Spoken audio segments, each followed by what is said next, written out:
Bonjour à tout le monde, je suis ravie de vous donner la bienvenue à la session numéro 2 de notre événement intitulé Incitation fiscale et taux minimum mondial.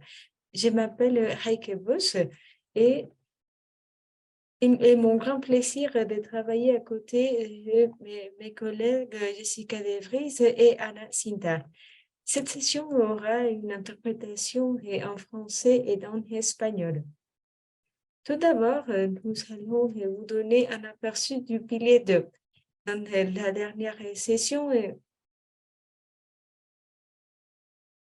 vous avez vu le résultat de la mise en place du pilier 2 dans les juridictions et des pays participants au cadre inclusif, ainsi que l'évaluation de la solution reposant sur deux piliers au niveau de l'économie numérique et des services numériques.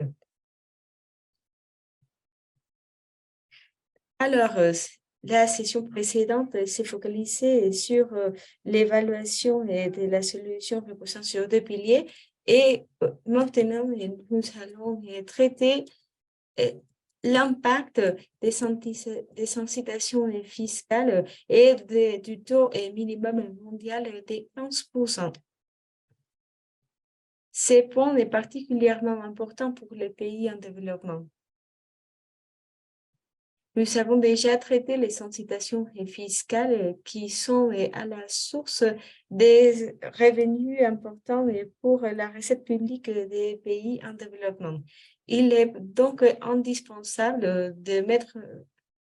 d'avancer une réforme au niveau des incitations fiscales. Il faut également considérer les taux ou plutôt les impôts supplémentaires prévus dans les piliers 2, ainsi que les dénommés coûts des MTT. De cette façon, les pays en développement auraient des recettes supplémentaires significatives. Nous allons écouter l'administration fiscale africaine, la TAF, qui est l'expert en matière de fiscalité et dans le continent africain. Nous remercions la participation de l'OCDE, la TAF, les banques de développement et d'autres partenaires qui soutiennent la mise en place du pilier 2 dans les pays en développement. Nous allons également écouter les expériences de plusieurs pays asiatiques lors de cette session. Donc, veuillez bien nous envoyer vos questions à travers la fonction chat et nous ferons de notre mieux pour répondre à toutes et à la fin de cette session. Donc, j'essaie de la parole à Jessica pour nous donner un aperçu du pilier 2. Elle est experte en matière des politiques fiscales et de sa mise en place. Donc, Jessica, je te cède la parole. Bonjour à tout le monde. Donc, je vais vous donner un aperçu du pilier 2. Il se peut que vous le connaissez déjà, donc je ne vais pas tarder. Mais de toute façon, nous vous donnerons un aperçu. Alors, comme Heike l'a dit, le pilier 2 se penche sur la mise en place d'un impôt de 15% minimum à l'échelle mondiale. Ceci est applicable aux sociétés. Les règles du globe tiennent compte des règles IIR et UTPR. La règle d'inclusion du revenu ou IIR cherche à imposer les sociétés mères et de bien définir les relations entre les affiliés et les mères pour que les sociétés affiliées ne soient pas imposées aussi que les sociétés mères. Les règles ont été publiées en décembre dernier. Avant de passer à la diapositive suivante, je vais exprimer la règle STTR ou la règle d'imposition. La règle d'imposition est toujours en discussion. Elle est toujours publiée dans les règles globales. La règle STTR cherche à aborder les défis existants et pour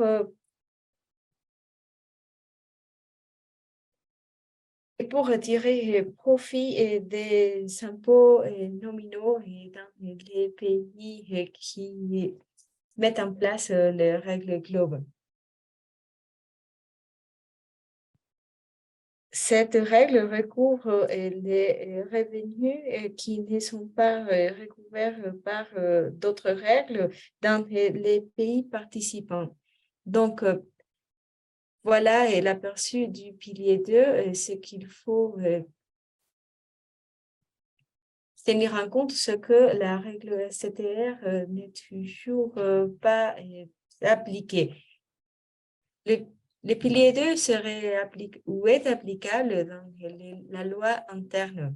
Il ne s'agit pas d'une règle égale pour tout le monde, mais chaque loi interne doit personnaliser ses critères et l'incorporer dans sa loi interne.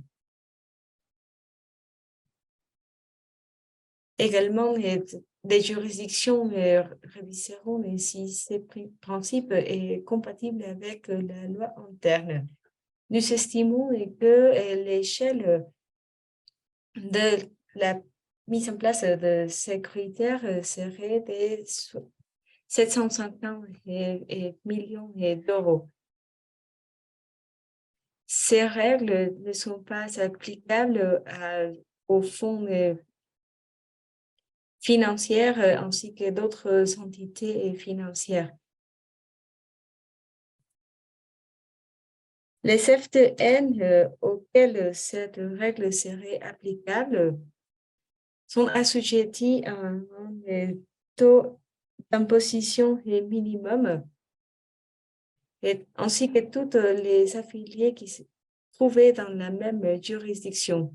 Il faut également voir si le taux minimum effectif peut se traduire dans un taux effectif global de 15%. Ces impôts rentrent dans la catégorie de taux supplémentaires, mais également dans d'autres impôts applicables aux revenus.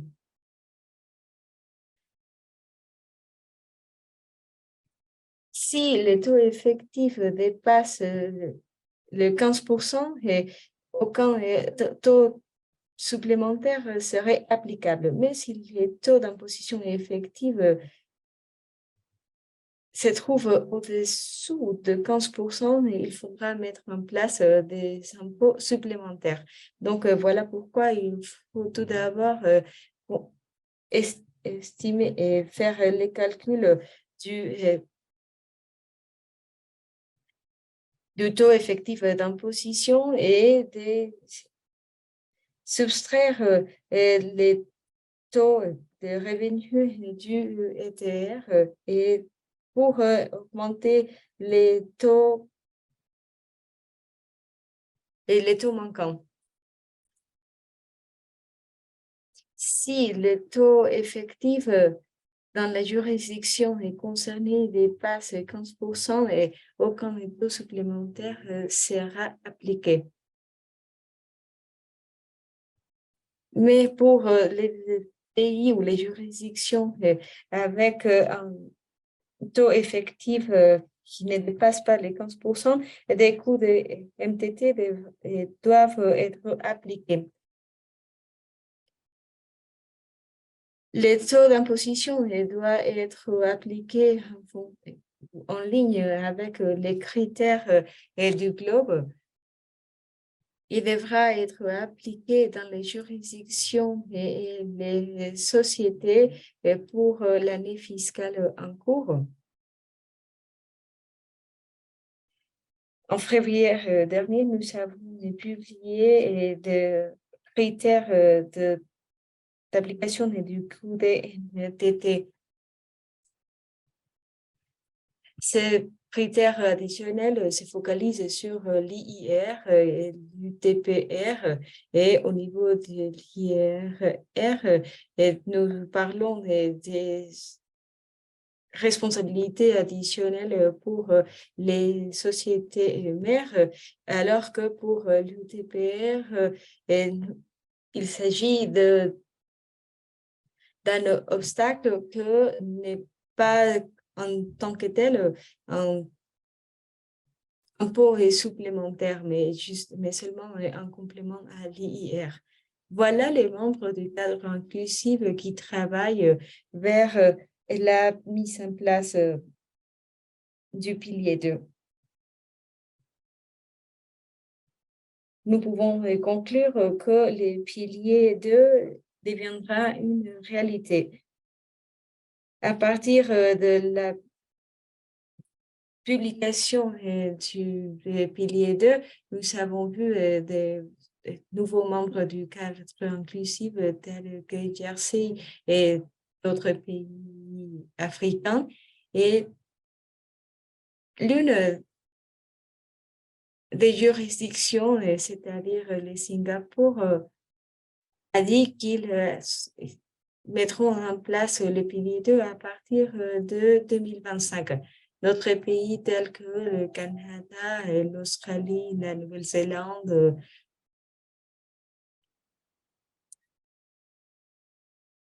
ont déjà les piliers 2 en place, alors que des pays tels que la Colombie travaillent pour sa mise en place. Et nous avons des pays tels que la Corée et ainsi que l'Union européenne qui travaillent dans une directive propre à eux. Ces points sont importants pour les pays en développement pour qu'ils puissent s'aligner aux règles globales. Et de cette façon, ils auront un seuil minimum à partir duquel travailler pour la mise en place du QDMTT. À partir de l'année prochaine, nous verrons l'application des règles. Et je vous cède la parole, Heike. Merci beaucoup, Jessica, pour cet aperçu détaillé et pour partager avec nous les progrès remarquables que l'on a fait au niveau de pilier 2. Donc, nous allons passer aux citations fiscales dans l'environnement global. Donc, je vais céder la parole à ma collègue Anna Cinta. Elle travaille dans l'équipe des experts en matière d'incitation fiscale. Merci beaucoup, Heike. Donc, je vais dédier quelques minutes à parler des incitations fiscales liées aux règles globales.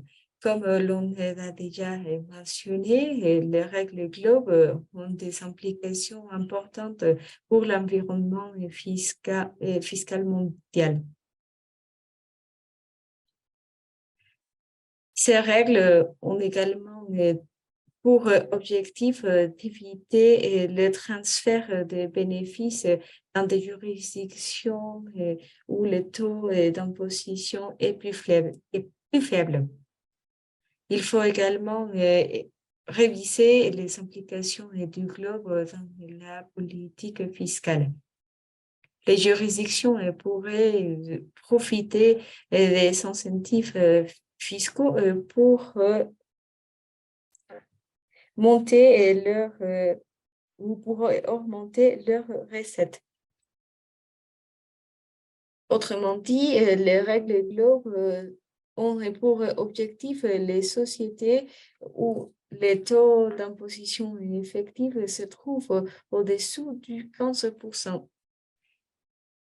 Je vais mentionner quelques points énoncés dans le rapport que nous avons publié au niveau des incitations fiscales et qui répondent au nouveau environnement fiscal mondial. Ce que vous voyez dans cet écran, c'est l'utilisation des incitations fiscales dans les pays en développement. Vous voyez ici les incitations fiscales qui sont offertes aux sociétés qui vont la suppression du paiement de l'impôt sur le revenu des sociétés jusqu'au crédit fiscal. Alors que l'effectivité des incitations fiscales dépend de plusieurs critères opérationnels,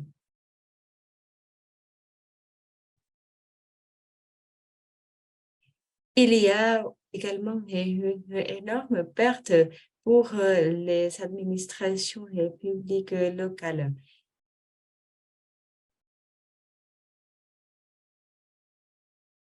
Ceci, vous pouvez le trouver à détail dans la boîte à outils que nous avons lancée en 2015. Il faut également créer un environnement favorable aux incitations fiscales et dans ces matières, l'évaluation des incitations fiscales est indispensable. Il faut également analyser de possibles reconsidérations et des incitations fiscales à partir des critères globaux.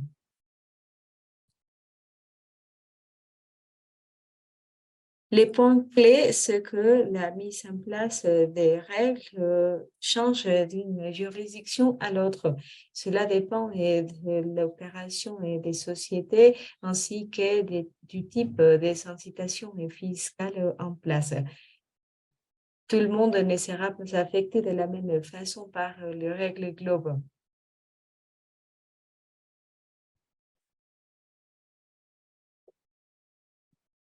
Donc, les règles vont changer en fonction de l'effectivité dans la collecte des recettes dans chaque juridiction, ainsi que les types d'incitation fiscale. Il faut également considérer l'emblée des CFTN est en fonction de chaque environnement et il se peut que les règles seront appliquées à une échelle différente.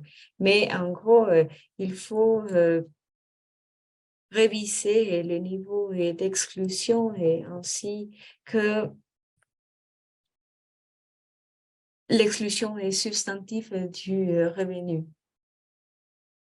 Comme vous voyez, il n'y a pas une conclusion générale est applicable à tous les contextes.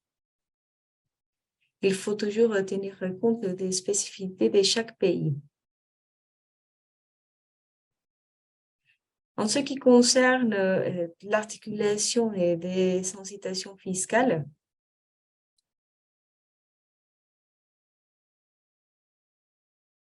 nous essayons de faire la traduction la plus simple possible des règles de mise en place du globe. Donc, nous essayons de donner un aperçu assez abordable et en gros, ce que je vais mentionner à ce niveau, c'est que les incitations les plus affectées seront les exemptions à 100%, comme par exemple les vacances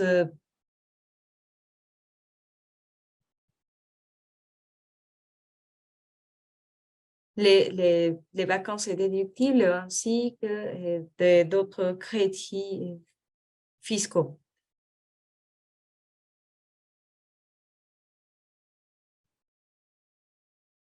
Les différences entre chaque catégorie ainsi que la catégorisation de chaque incitation fiscale va dépendre des des caractéristiques de chaque juridiction.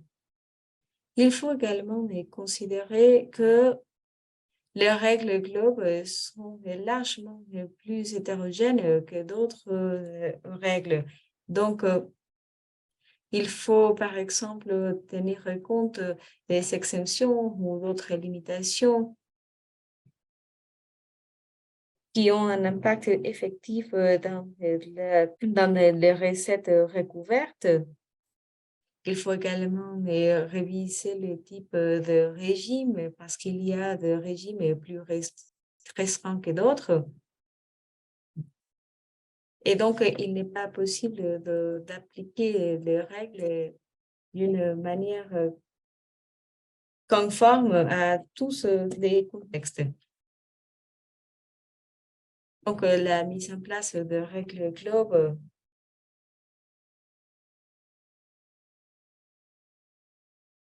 tiennent compte d'autres caractéristiques et voilà et voilà une considération assez importante pour le globe. Il faut également tenir compte de l'exclusion substantive du revenu. L'exclusion substantive du revenu n'a pourtant qu'un impact limité dans les impôts au revenu et donc il y aura un impact un peu moins fort que pour d'autres incitations fiscales. Ceci est assez important pour les pays en développement. Et si nous révisons ce que nous avons mentionné, il y a dans les diapositives précédentes, et nous voyons qu'il y a une différence. Ceci veut dire que le caractéristiques des designs vont affecter certaines sociétés plutôt que d'autres.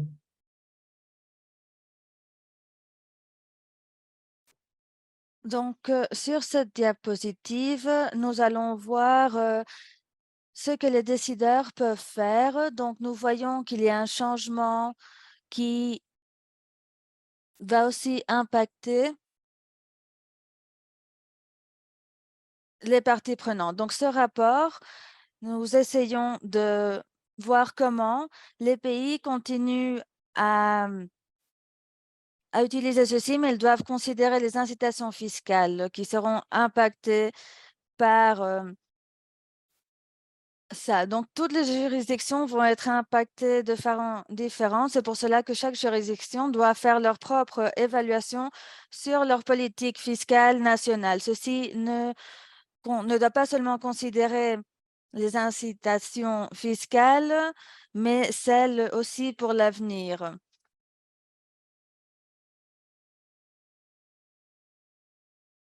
Nous allons entendre plus sur ça d'autres intervenants, mais toutes les parties prenantes doivent être au courant, telles que la communauté d'investissement, pour prendre en compte tous les aspects importants dans la conception de ce processus. Prochaine.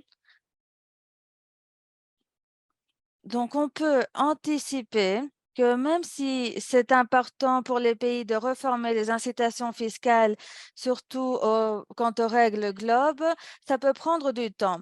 Donc, nous avons des actions à court terme que les juridictions peuvent considérer pour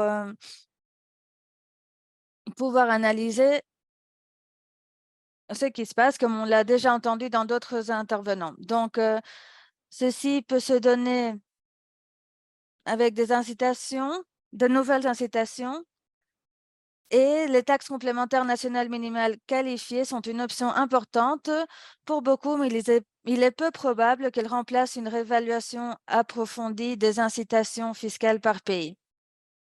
Donc, même si les juridictions vont mettre en place les QDMTT, ils doivent quand même reconsidérer le remplacement.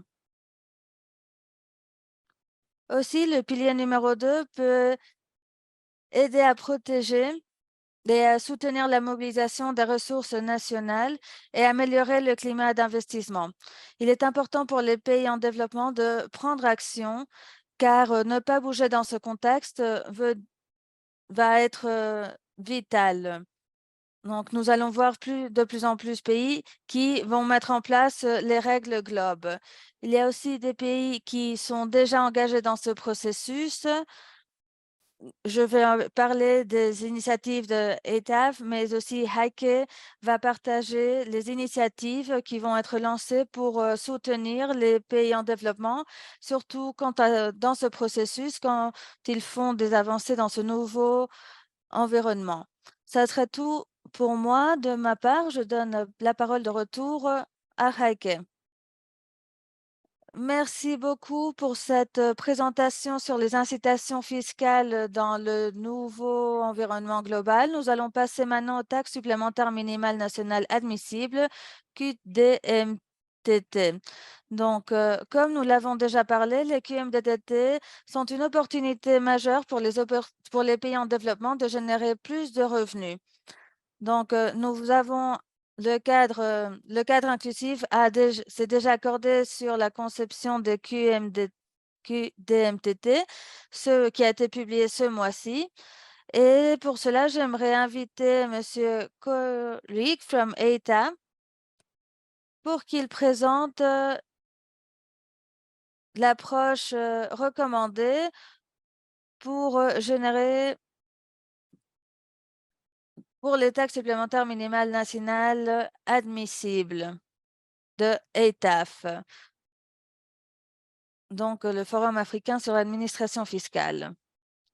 Merci beaucoup, Heiki. Bonjour à tous et à toutes. Donc, pourquoi ETAF a développé cette approche suggérée? Donc, tout d'abord, je vais expliquer ce que nous voulons dire avec cette approche. Donc, depuis 2016, ETAF a développé des approches suggérées sur les règles d'adaptivité, sur l'établissement, etc. Donc, ce sont des boîtes à outils qui vont aider les membres ATAF à mettre en œuvre de façon plus efficace leur législation. Pourquoi avons-nous décidé en 2022 de développer une approche suggérée pour une taxe minimum nationale complémentaire? Donc, comme on l'a déjà dit, l'objectif. Bon, tout d'abord, nous voyons une partie de solutions reposant sur les deux piliers pour les pays africains. Il y a un potentiel. Donc, le but est d'augmenter le revenu minimum et pour cela, nous avons eu des consultations avec 15 pays africains et nous avons vu qu'il y a une grande liste d'incitations fiscales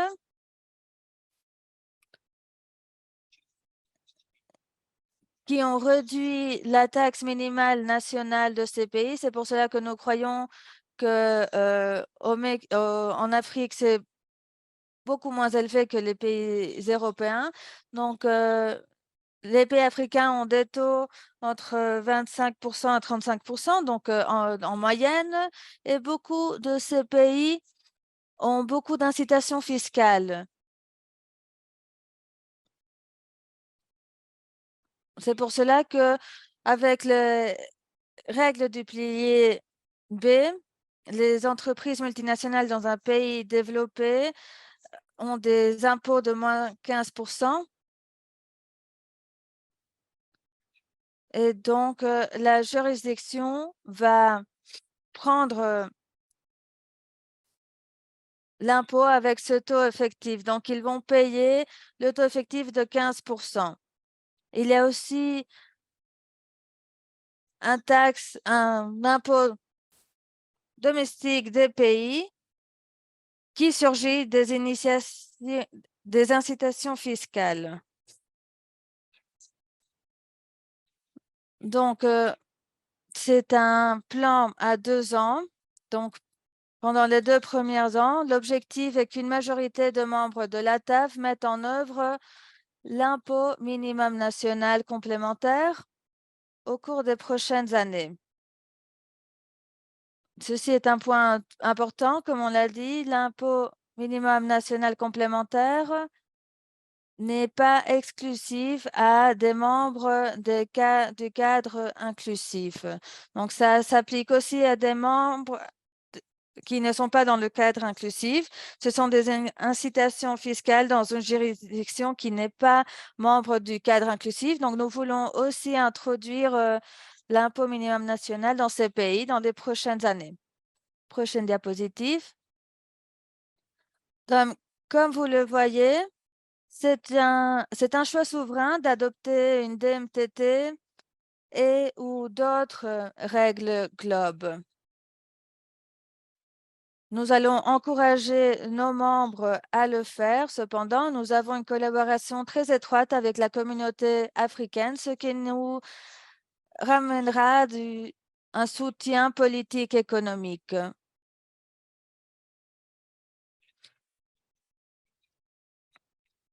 Il est important aussi de savoir que le DMTT inverse l'ordre des règles globes. Donc, ça donne le droit d'imposition prioritaire au pays source. Donc, c'est le pays source qui va imposer le taux. Donc, il y a 2 règles qui ne vont pas permettre les droits d'imposition aux pays sources, surtout dans la plupart des pays africains. Donc, ceci a une priorité sur l'impôt minimum national. Nous croyons que ceci va aider à adresser l'instabilité de quelques pays. Donc, avec la conception de cette approche suggérée, nous l'avons conçu avec le rôle d'inclusion minimum. Tout d'abord, nous voulons aider les pays africains pour avoir une DMTT certifiée ou correcte, car ça va être imposé par la juridiction d'inclusion. Donc, le taux va être de 15%, le taux d'imposition. Ceci a une importance politique, car il y a d'autres ministères qui vont peut-être dire, vous avez dit qu'on n'allait pas payer un impôt de corporation et maintenant nous devons payer 15%. Donc, nous devons avoir un accord selon lequel l'impôt minimum national complémentaire prime les pays de résidence. Donc, voilà pourquoi nous l'avons aligné au rôle d'inclusion minimum. On peut qualifier cet impôt avec un processus d'évaluation, le cadre inclusif. Ceci a besoin d'évaluer comment cette juridiction réagit avec d'autres juridictions d'impôt. Donc, avec les membres, quand ils écrivent la législation, nous devons faire attention comment ça va interactuer avec les DMTT et d'autres lois nationales pour voir si ça qualifie ou pas.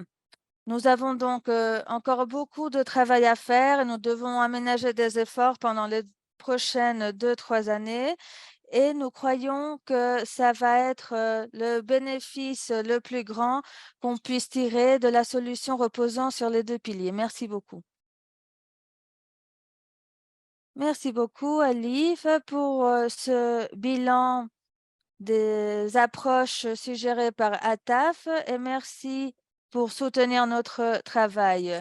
Nous allons maintenant parler des activités de renforcement de capacité. Donc, nous avons commencé l'année dernière à travailler sur le pilier 1 avec des pays en développement qui veulent aussi travailler sur le pilier 2 et qui nous ont demandé de l'assistance. Donc, nous avons fourni une assistance sur mesure pour comprendre le fonctionnement des règles globes, augmenter la sensibilisation des règles globes. Et comment avons-nous fait ceci? Tout d'abord, nous avons fourni des ateliers techniques, des formations sur les règles globes, mais aussi à des missions de haut niveau. Donc, il y a des collègues en ce moment qui sont en Géorgie dans une mission pour se rencontrer avec le ministre des Finances, avec la Banque nationale de la Géorgie aussi, pour fournir des ateliers sur le pilier numéro 2, les incitations fiscales. Plus récemment, il y a des collègues aussi qui se sont rendus au Namibie pour la réunion de haut niveau où ils ont pu se réunir avec les ministres de Finances, le ministre adjoint de Finances et les représentants d'autres ministères, ainsi qu'avec la Chambre de commerce. Donc, cette assistance sur mesure à voir aussi sur les incitations fiscales et comment évaluer l'incidence économique des règles, identifier les incitations fiscales qui risquent d'être des taxes complémentaires dans le cadre globe ou qui ne fonctionneront plus pour les grandes multinationales dans le nouvel environnement fiscal international. Donc, nous avons aussi soutenu la rédaction d'une législation pour mettre en œuvre les règles globes, de nouveaux impôts nationaux et réformer les incitations existantes. Et je crois qu'il est très intéressant d'entendre l'expérience des pays lesquels nous avons soutenu. Donc, nous avons tout d'abord la Malaisie et la Thaïlande. Donc, j'aimerais donner la parole à Madame Tangasupana pour partager l'expérience de Thaïlande, fait partie de la division fiscale du ministère des Finances de Thaïlande. Madame, vous avez la parole. Merci beaucoup.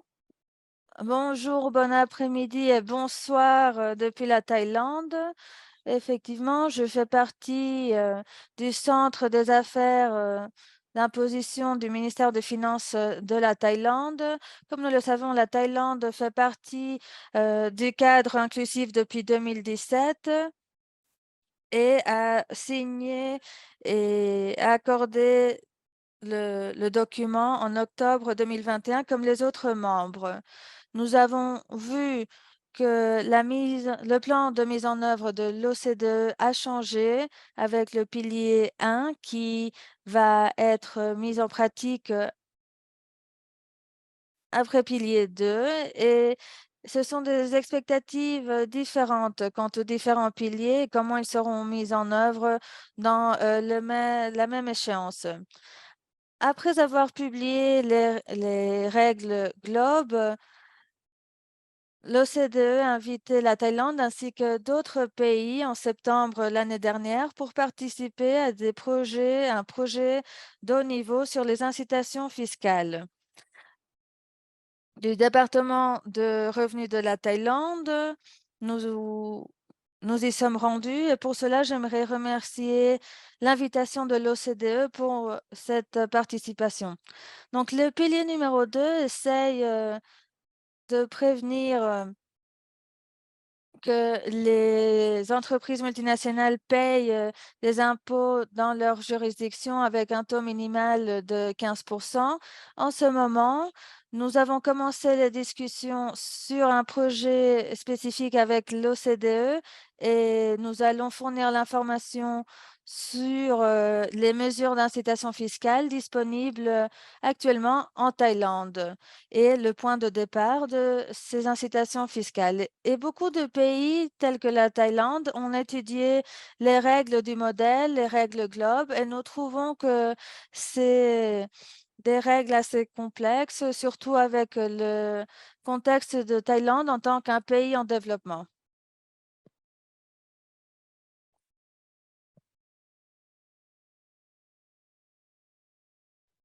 Nous avons également reçu l'aide technique de plusieurs organisations internationales.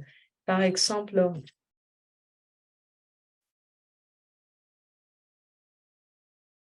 la Banque de développement pour l'Asie a organisé un atelier de formation l'année dernière à ce sujet. Avec ce projet pilote,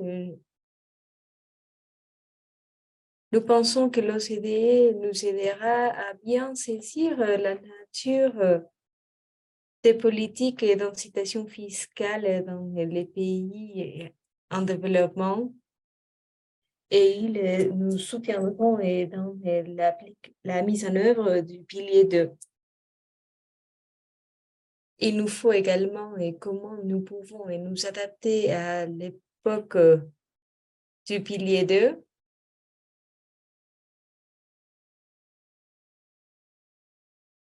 Et nous devons également bien comprendre comment faire la transition vers les piliers 2 parce que pour l'instant, cette réalité n'est pas propre à la Thaïlande.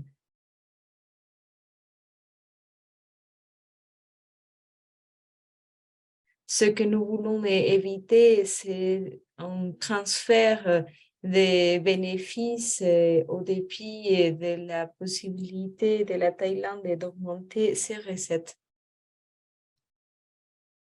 Cette mesure n'aura pas un impact exclusif sur la Thaïlande, mais dans d'autres gouvernements. Et il faudra prendre d'autres mesures qui auront un impact également dans l'investissement. Voilà pourquoi il faut bien comprendre l'approche gouvernementale et voilà également pourquoi nous devons développer des relations avec des organisations internationales et d'autres agences pour avoir une évaluation détaillée qui tienne compte d'autant de facteurs que possible. Nous allons également continuer notre coopération avec l'OCDE et d'autres organisations au niveau de l'évaluation des piliers et au niveau du renforcement des capacités et de l'adaptation ou la réforme législative. La Thaïlande a proposé une nouvelle législation fiscale qui comprend l'impôt complémentaire minimum national. Et nous espérons que cette législation sera appliquée à partir de cette année. Donc, au nom de la Thaïlande, je vous remercie de tous les soutiens que vous nous avez apportés. Merci beaucoup, Madame Pensuk, pour partager ou pour faire le bilan de la Thaïlande. Je voudrais céder la parole à Madame Esther Estekosing pour partager l'expérience de la Malaisie. Elle travaille dans l'administration fiscale de la Malaisie et avant de vous céder la parole, Madame, je voudrais mentionner que nous n'avons pas encore reçu des questions dans les chats. Donc, si vous avez des questions, veuillez bien nous les envoyer par le chat et nous les aborderons à la fin de la session. Donc, Madame Je vous cède la parole. Merci beaucoup, Heike. Bonsoir à tout le monde. Ici en Malaisie, il est 21h30. Il est mon grand plaisir d'être là avec vous dans les journées de fiscalité et développement.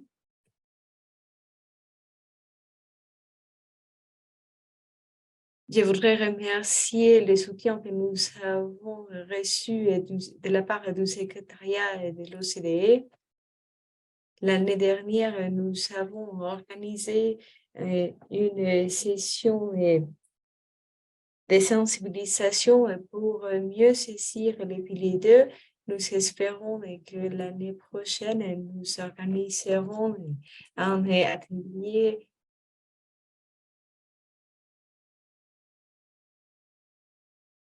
pour commencer à développer les règles d'application et de l'impôt complémentaire minimum national.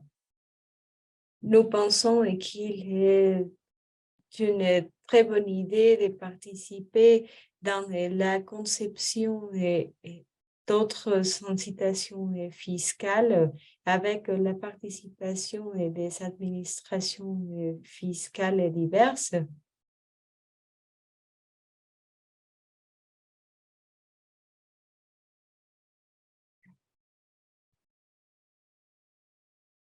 Tout comme d'autres pays en développement, la Malaisie travaille désormais dans la révision des incitations fiscales pour promouvoir l'entrée des investissements dans les pays. Et nous allons réviser les incitations fiscales mises en place à présent.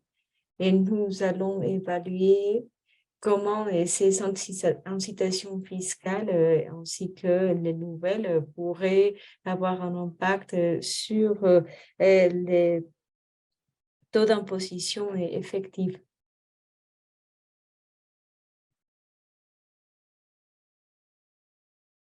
Nous avons par ailleurs évalué si les incitations fiscales existantes ne sont plus attractives dans l'environnement actuel.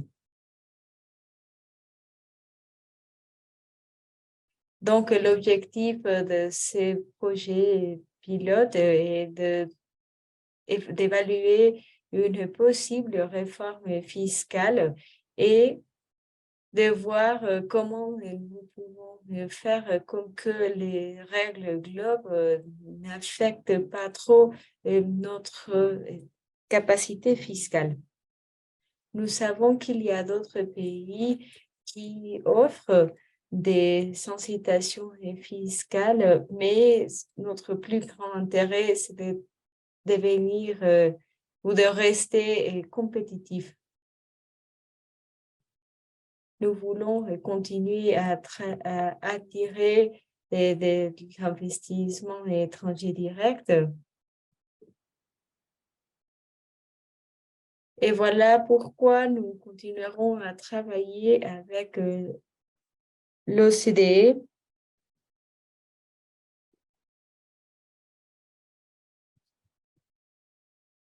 Je voudrais mentionner que Jacinta et ses collègues ont fait un travail formidable en matière de sensibilisation sur les incitations fiscales.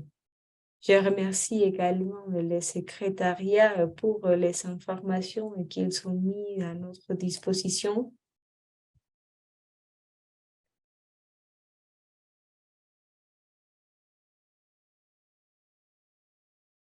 Et la liste des incitations fiscales qui nous sont fournies est assez complète.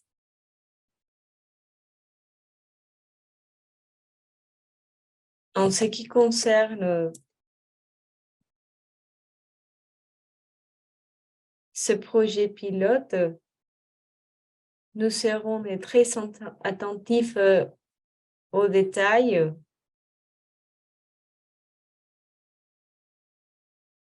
Nous ferons attention à ne pas mettre des informations sensibles à disposition d'autres parties. Nous travaillerons au cas par cas dans l'évaluation de plusieurs sociétés et nous travaillerons avec l'administration fiscale pour réviser le régime fiscal qui encadre les opérations de ces sociétés.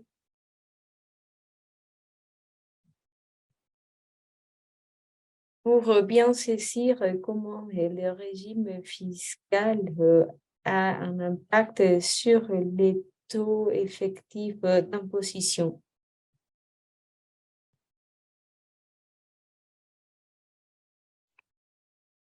Nous serions ravis de contribuer au développement des modèles d'autres pays en développement en ce qui concerne les incitations fiscales et la mise en place du pilier 2.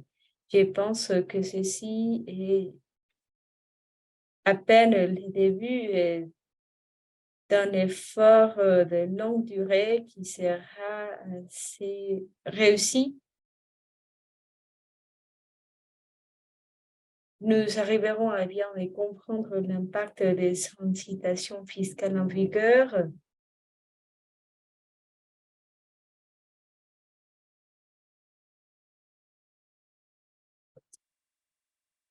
Et nous évaluerons également l'impact des coûts des MTT sur chaque juridiction. Nous espérons pouvoir traiter tous ces sujets de la meilleure façon. Et nous espérons également que ces projets pilotes pourront être mis en œuvre dans les plus brefs délais et que ce projet nous permettra d'identifier d'autres incitations fiscales plus efficaces. Je vous remercie de votre attention. Merci beaucoup, Madame, pour partager ces aperçus aussi détaillés sur l'expérience de la maladie dans la mise en place du pilier 2.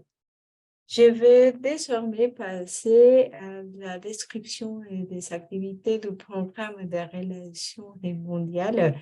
Vous voyez que nous avons des séminaires et des ateliers de formation en présentiel ainsi qu'en distanciel. Et j'ai vu dans le chat qu'il y a une question pour Lee, mais je pense que Jessica pourrait également y répondre.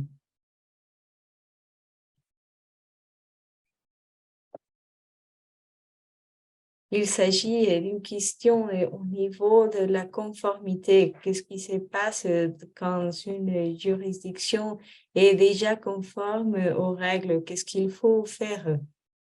Merci beaucoup pour la question et il s'agit justement d'une question très intéressante. En décembre dernier,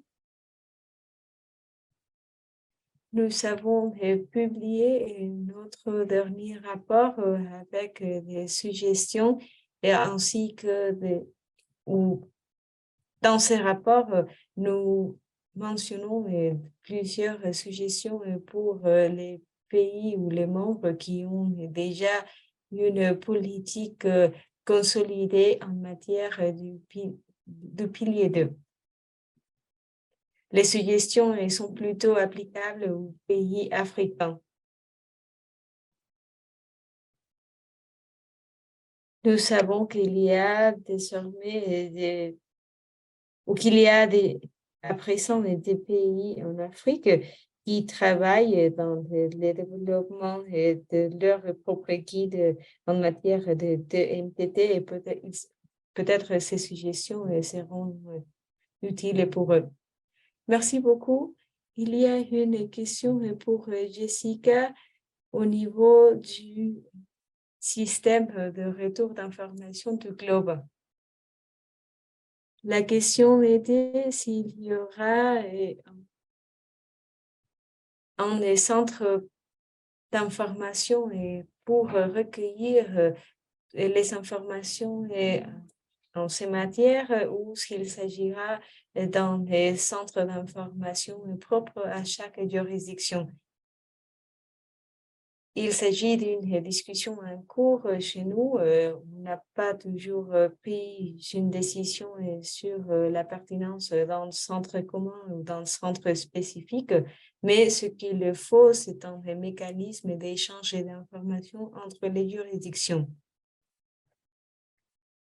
La même personne nous a adressé une deuxième question pour laquelle la réponse est oui. Les juridictions, après la mise en œuvre du pilier 2, devront explorer la manière de travailler avec d'autres organisations internationales ou d'autres juridictions pour aborder la question que vous mentionnez.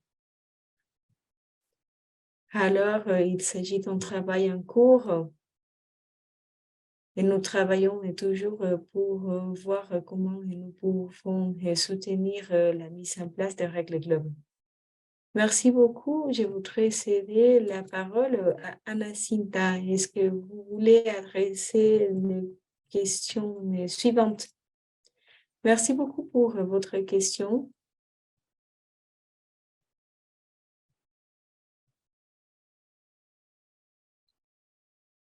Ce que nous avons mentionné au niveau des exceptions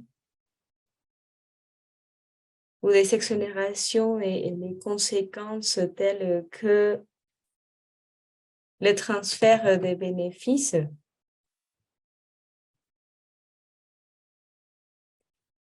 il y a déjà des informations dans la littérature spécialisée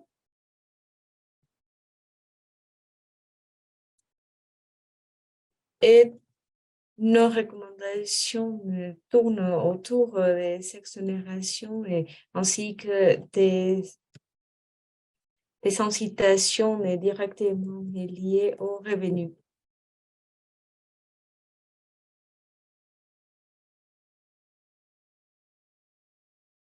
Les impôts focalisés sur les revenus et les incitations qui en découlent peuvent changer d'un pays à l'autre. Donc, ce que nous voulons éviter, c'est d'augmenter de manière démesurée le taux effectif d'imposition dans un pays et dans un autre parce que cela nous mènerait dans une situation défavorable des transferts des bénéfices.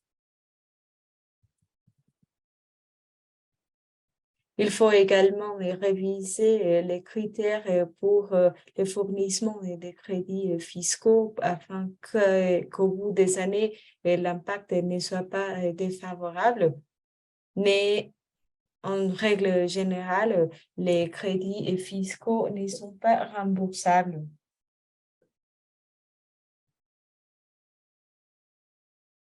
Il est indispensable que les pays considèrent qu'il est important d'offrir des incitations fiscales, mais il est toujours plus important de définir lesquelles. Donc, il faut réviser qu'il les moyens les plus efficaces d'investissement et de prendre des décisions au niveau des incitations fiscales conformes à l'investissement dont on a besoin. Voilà pourquoi il faut réviser la législation en vigueur et de trouver un équilibre dans les bénéfices offerts.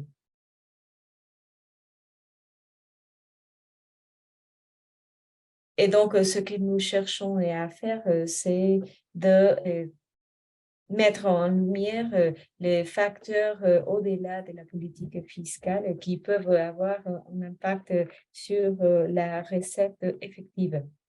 Merci beaucoup, Anna Cinta, et je pense que vous avez déjà fait un bon résumé de notre discussion. Et je voudrais donc remercier toutes les intervenantes d'aujourd'hui. Merci beaucoup à Anna Cinta, à Madame Benchouk, à Madame Esther. Et je vous rappelle le soutien de l'OCDE pour les pays en développement et notre désir de collaborer au niveau international et national, de vous affirme notre engagement et envers nos partenaires ainsi que d'autres parties prenantes. Vous êtes nos partenaires dans la mise en place de ces mesures au niveau des incitations fiscales. Merci beaucoup pour le travail que vous avez fait dans plusieurs pays en développement et nous serons ravis de continuer à avoir des nouvelles de vous. Merci beaucoup de votre présence et restez là et dans la salle numéro 1 pour continuer à participer des journées fiscalité et développement.